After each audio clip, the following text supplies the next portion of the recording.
আসসালামু আলাইকুম, সবাইকে ভালোবাসা দিয়ে আজকে ব্লগটা আমি শুরু করলাম।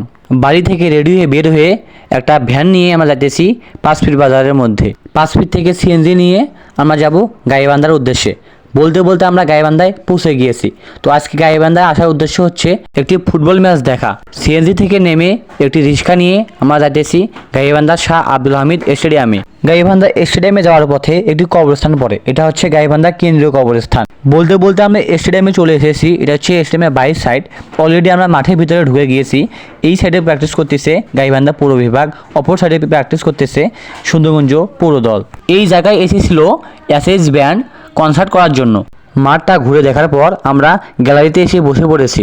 গ্যালারিতে এসে বসা মাত্রই দুই দলের প্লেয়ার মাঠের মধ্যে নেমে গিয়েছে। আমাদের দেশের জাতীয় সঙ্গীতের মাধ্যমে আজকের এই খেলা শুরু হতে যাচ্ছে।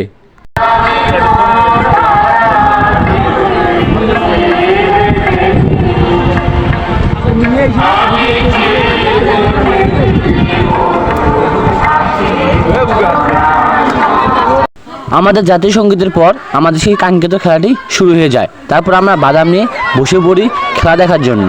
পিছনে যারা নাচানাচি করতেছে এই কোনো সাধারণ নাচানাচি নয়। খেলা শুরু হওয়ার কিছুক্ষণ পরে গাইবান্ধা পৌর দল একটা গোল দিয়ে বসে। শুধু একটা গোলে নয়, কিছুক্ষণ পর 3টা গোল হয়ে বসে।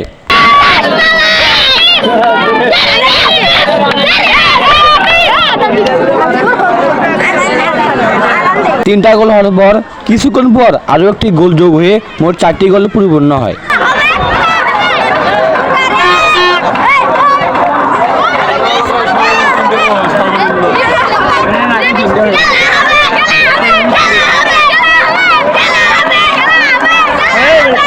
হাফ টাইমের কিছুক্ষণ আগেই পুরো গাইবান্ধা স্টেডিয়ামে অনেক লোক যোগ হয়ে যায়। গাইবান্ধা পৌর দল হাফে নাম্বারে আগে 4টি গোল দিয়ে বসে, কিন্তু সুন্দরগঞ্জ পৌর দল একটি গোলও দিতে পারে না।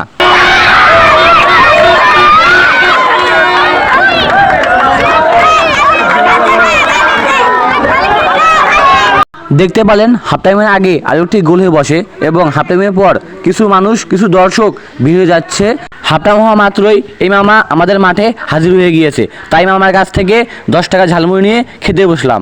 হাফ টাইমের পর আমরা ভিআইপি বক্সে চলে আসি। এখানে কিন্তু আমাদের ডিসি স্যারেরা বসেছিল। হাফ টাইমের কিছুক্ষণ পরেই গাইবান্ধা পৌর দল একটি ট্রাইব্রেকার পেয়ে যায়। ট্রাইব্রেকারে গোল দিয়েও বসে। কিছুক্ষণ পর খেলার পরিসংখ্যান এমন জায়গায় পৌঁছায় সেটা বলে বোঝার মতো নয়। আপনারা কিছুক্ষণ পর সেটাই বুঝতে পারবেন। সুন্দরগঞ্জ পৌর দল 1টা গোল করে এবং গাইবান্ধা পৌর দল 11টা গোল করে। এখানে 0-10 দেখালেও পরে আবার একটি করে গোল দিয়ে বসে। সুন্দরগঞ্জের অবস্থা থেকে পুরো দর্শক, পুরো ভাষ্যকর সবাই সিসি বলেছে এবং তার সাথে ম্যান অফ দ্য ম্যাচ হয়ে যায় আমাদের অস্থির শরীফ, যাকে আমরা উত্তরবঙ্গের গোল মেশিন হিসেবে চিনি। তাকে ম্যান অফ দ্য ম্যাচ পুরস্কার তুলে দেন আমাদের গাইবান্ধার ডিসি স্যার। সবাই ভালো থাকবেন, সুস্থ থাকবেন, ধন্যবাদ।